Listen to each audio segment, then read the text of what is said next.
Hi అండి. అందరికీ నమస్కారం. Welcome back to my channel. ఈ వీడియోలో ఏపీ సర్వీసు మరియు ఫ్యామిలీ పెన్షనర్ల అడిషనల్ క్వాంటమ్ ఆఫ్ పెన్షన్ల సమస్యల పరిష్కారానికి నూతన జీవో అయితే జారీ కావాల్సిన అవసరం ఉందండి. సో, మినిమమ్ పెన్షన్ ఎంత అనే తాజా సమాచారం ఈ వీడియోలో తెలుసుకుందాము. వీడియోని ఎక్కడే కానీ స్కిప్ చేయకుండా ఎండ్ వరకు చూడండి. అప్పుడే పూర్తి ఇన్ఫర్మేషన్ అర్థమవుతుంది.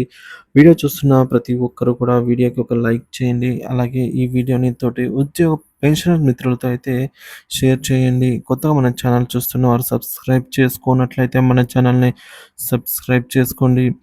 దీని ద్వారా నేను చేసే ప్రతి ఒక్క వీడియో మీ వరకు రీచ్ అవుతుంది. ఇక ఆలస్యం చేయకుండా వీడియోలోకైతే వెళ్ళిపోదాము. ఫ్రెండ్స్, మనందరికీ తెలిసిందండి, ఏక్యూపీకి 2 సమస్యలు ప్రధానంగా ఉన్నాయండి.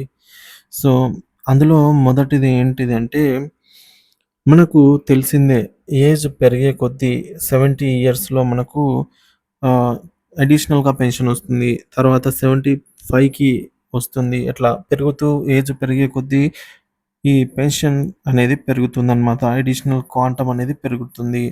సో, ఒకప్పుడు మనకు 70 ఇయర్స్‌కి 10% అడిషనల్ క్వాంటమ్ ఉండేది. తర్వాత 15% ఉండేది 75 ఇయర్స్‌కి. సో, కానీ గత ప్రభుత్వము వీటిని తగ్గించి 7% మరియు 12%కి తగ్గించిందనమాట. సో, మిగతా వాటిలో అయితే పెద్ద తేడా లేదు కానీ అవి తగ్గించడం జరిగింది. సో, ఇప్పుడు పెన్షనర్స్ మొదటి సమస్య ఇదే అండి. సో, ఈ తగ్గించిన అడిషనల్ క్వాంటమ్ ఆఫ్ పెన్షన్‌ను తిరిగి పునరుద్ధరించాలి అనేదైతే కోరుకుంటున్నారనమాట. సో, మొదటి రిక్వైర్మెంట్ వచ్చేసి,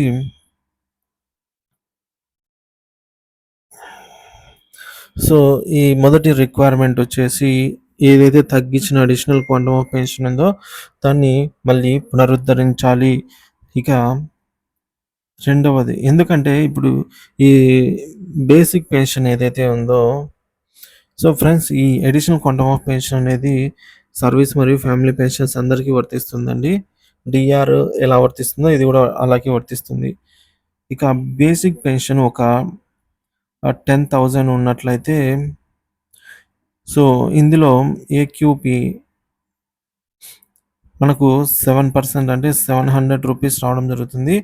సో, ఇక్కడ మనకు 75 ఇయర్స్ అబోవ్ ఉన్న వాళ్ళకి, 70 ఇయర్స్ అబోవ్ ఉన్న వాళ్ళకి ఇక్కడ డీఆర్ అనేది మనకు ఈ 10,000కి వర్తిస్తుంది. అలాగే డీఆర్ ఈ ₹700 ఏదైతే క్యూపీ ఉందో దానికి కూడా డీఆర్ అయితే ఇక్కడ డీఆర్ రావడం జరుగుతుంది. ఇంకా రావడం జరుగుతుంది అన్నమాట. ఇక రెండో సమస్య ఏంటో చూద్దాము. సో, ఏపీ పెన్షన్‌లకు సంబంధించి ఈ రోజు వరకు కూడా పరిష్కారం కానటువంటి 69 ఏళ్ళు పూర్తయ్యి 70 ఏళ్ల మొదటి రోజు నుంచి అడిషనల్ క్వాంటమ్ ఆఫ్ ఇవ్వాలనే సమస్య అయితే ఈ రోజుకి పూర్తి కాలేదు. ఫ్రెండ్స్, ఇక్కడ మనం చూసుకోవచ్చు, government of Andhra Pradesh pension sanction ఈ జీవో ఎంఎస్ నంబర్ 30 అండి. సో, డేటెడ్ ఆన్ 2022 ఫిబ్రవరి 20న రిలీజ్ చేసిన ఈ జీవోలో చాలా అవకతవకలు ఉన్నాయని పెన్షనర్లు భావిస్తున్నారండి. ఎందుకు ఏమిటనేది ఇప్పుడు చూద్దాము. So, pension sanctioned of revised additional quantum of pension, family pension మరియు service pension to those pensioner or family pensioner on attaining the age completion of 70 years. So, ఈ కొంప ముంచిందండి. రెండవ సమస్య ఇదే అండి. సెకండ్ రిక్వైర్మెంట్ వచ్చేసి, సో, ఈ 70 ఇయర్స్ కంప్లీషన్ అనేదైతే అది. సో, మనకు కోర్టులు, సుప్రీంకోర్టు, హైకోర్టులన్నీ కూడా మనకు పెన్షనర్లకు తీర్పు ఇవ్వడం జరిగింది. కొందరు పిటిషన్ వేశారనమాట హైకోర్టుకు, సుప్రీంకోర్టుకు. అక్కడ ఏం చెప్పారంటే 70 ఇయర్స్ కంప్లీషన్ అనేది తప్పు.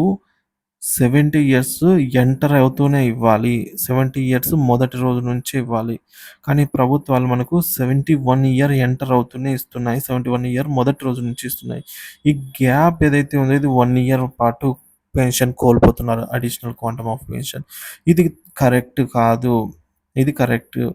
ఆహ్, సో, ఇది కరెక్ట్ కాదు. ఇది కరెక్ట్ అని కోర్టులు చెప్తున్నప్పటికి కూడా ప్రభుత్వాలైతే మారటం లేదు. దీనికి సంబంధించి మరింత సమాచారం ఇక్కడ చూద్దాము. సో, ఇక్కడ చూడొచ్చు మనము అబ్టైనింగ్ ఏజ్ 70 ఇయర్స్‌కి మనకు 7% ఇది తగ్గించి ఇచ్చారండి. ఇది వరకు 10% ఉండేది. ఇక్కడ అన్యాయం జరిగిందని చెప్పొచ్చు. 75 ఇయర్స్‌కి ఇది వరకు 15% ఉండేది. ఇప్పుడు 12% ఆఫ్ బేసిక్ పెన్షన్ అయితే ఇవ్వడం జరుగుతుంది. 80 ఇయర్స్‌కి 20% బేసిక్ పెన్షను, 85 ఇయర్స్‌కి 25% బేసిక్ పెన్షను. ఈ విధంగా మనకు 100 ఇయర్స్‌కి గరిష్టంగా ఇక్కడ 50% బేసిక్ పెన్షన్ అయితే ఇవ్వడం జరిగింది. సో, ఇక్కడ నష్టపోయింది ఎవరంటే పెన్షనర్స్ అనైతే తెలుస్తుంది. సో, కోర్టులు ఏం చెప్తున్నాయో ఇప్పుడు చూద్దాము. ఇప్పుడు గతంలో ఆంధ్రప్రదేశ్‌లో ఉన్న పెన్షనర్లకు హైకోర్టు అనుకూలంగా తీర్పు ఇవ్వడం జరిగింది. సో, పెన్షనర్లకు అనుకూలంగా అండి ఇక్కడ పెన్షనర్లకు అనుకూలంగా తీర్పు అయితే ఇవ్వడం జరిగింది. సుప్రీం కోర్టు కూడా పెన్షనర్లకు మద్దతుగానే తీర్పయితే అనుకూలంగా తీర్పిచ్చారు. చూడండి. కాకపోతే ఎడిషనల్ క్వాంటమ్ ఆఫ్ పెన్షన్ సంబంధించి ఒక రిటైర్డ్ తహసీల్దారు 69 ఏళ్లు పూర్తి చేసుకొని 70వ ఏట మొదటి రోజు నుంచి తనకు అడిషనల్ క్వాంటమ్ ఆఫ్ పెన్షన్ కావాలి అని చెప్పేసి హైకోర్టులో కేసు వేశారు. అనుకూలంగా తీర్పు పొందారు. ఈ తీర్పు వారికి మాత్రమే అమలైందండి. సో, మిగిలిన అర్హత గల వారికైతే అమలు చేయడంలో రాష్ట్ర పెన్షనర్ సంఘాలు ఫాలో అప్ చేయలేదు. లేదా కోర్టుకెళ్ళడానికి సిద్ధపడలేదు. ఈ కారణం చేత అయితే మొత్తానికైతే ఇంకా ఇంతవరకు 4 సంవత్సరాలైనా గూడా మనకైతే తీర్పు రాలేదు.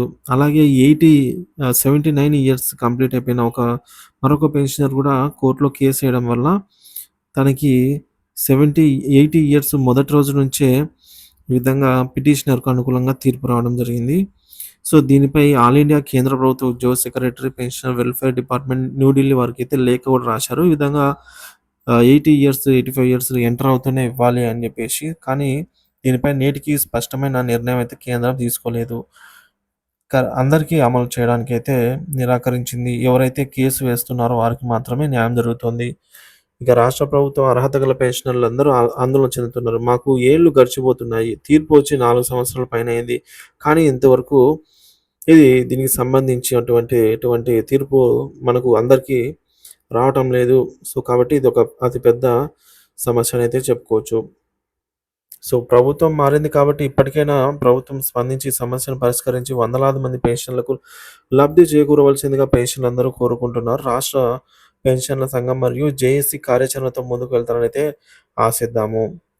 సో, ఫ్రెండ్స్ ఇక్కడ మనందరికీ తెలిసిందే 70 ఇయర్స్‌లో రావాల్సిన పెన్షన్ 71 ఇయర్‌లో వస్తే ఇక్కడ 1 ఇయర్ పాటుగా ఈ 70% ఏక్యూపీ అనేది లాసు. దానికొచ్చే డీఆర్ కూడా లాసు. సో, ఏక్యూపీ మీద ఉండే డీఆర్ లాస్ అవుతాయన్నమాట. సో, దీనివల్ల నష్టపోతున్నారు. తర్వాత కూడా మనకు లాస్ అయితే ఉంటుంది. 80 ఇయర్స్‌లో సారీ ఫ్రెండ్స్ 75 ఇయర్స్‌లో అయితే ఏదైతే పెరగాల్సిందో అది 76 ఇయర్స్‌లో పెరుగుతుంది. కాబట్టి ఇక్కడ 1 ఇయర్ గ్యాప్ పాటుగా మనకు ఈ 12%లో -5 చేస్తే 5% ఇక్కడ కూడా ఏక్యూపీ మరియు డీఆర్ లాస్ అన్నమాట. ఇట్లా.